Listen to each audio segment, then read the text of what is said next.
Hello good morning બધાને જય માતાજી। તો આજે આપણે ખેતરમાં તો આપણી વાઈ છે ગુલાબી ચણી। તમને બતાવીએ ગુલાબી ચણી છે, ગુલાબી ચણી અને ફૂલ પણ ચાલુ થઈ ગયા છે। તો એકદમ સારું રહે છે ગુલાબી ચણીમાં। તમે પણ 1-2 વીઘામાં વાવજો એટલે તમને બહુ મોટો ફાયદો છે ગુલાબી ચણીમાં।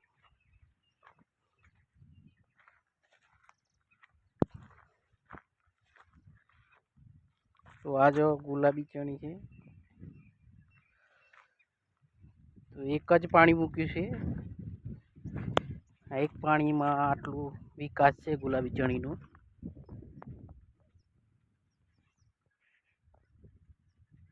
આ ફૂલ ચાલુ છે, હવે આ ફૂલ ચાલુ થઈ ગયા છે।